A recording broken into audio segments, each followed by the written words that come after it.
Ethnic violence in South Sudan background. Nomadic raiding. Those from the Merle and the Lunur are largely nomadic cattle herders. Cattle are used as food and are used as a store of wealth. It takes 20 cows to buy a bride if a young man hopes to marry, which encourages cattle raiding. Violence between the two groups go back generations, exacerbated by tensions over land and water. The attacks often target an entire village, burning them in their round thatched huts. Militias frequently abduct children during cattle raids, who are then raised as their own. This is seen as a method, notably among the Merle, to increase the numbers of the small minority group. In past generations, attacks used machetes and sticks.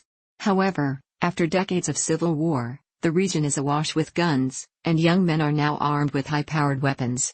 In 2017, local organizations said that more than 5,000 people were killed since 2011 in cattle raids in South Sudan. Sudan People's Liberation Army. The governing party, the Sudan People's Liberation Movement, SPLM, and the army, the Sudan People's Liberation Army, SPLA, have been accused of being dominated by the Dinka. Many refer to the dominance of Dinkas as the Dinkocracy. A Dinka lobbying group known as the Jiang Council of Elders is often accused of being behind hardline SPLM policies. While the army used to attract men from across tribes, during the South Sudanese Civil War, the SPLA had largely become a militia of soldiers from the Dinka stronghold of Bahr el-Ghazal, home region of President Kiir and the Chief of Staff, and the army was often referred to within the country as the Dinka Army.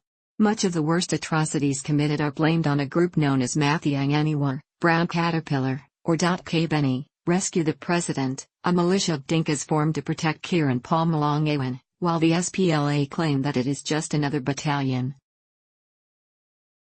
South Sudan Democratic Movement. The South Sudan Democratic Movement, SSDM, is a rebel group founded in 2010 by George Ether after he lost a contested election. The group also incorporates and supports other factions as part of a broad coalition of those who complain of neglect by the Dinka-dominated SPLA. This notably includes those composed of ethnic minorities such as the Merle people who lead the Cobra faction and the Shilluk people who lead the Upper Nile faction. In a strategy of co-option known as Big Tent, the government often buys off community militia and pardons its leaders.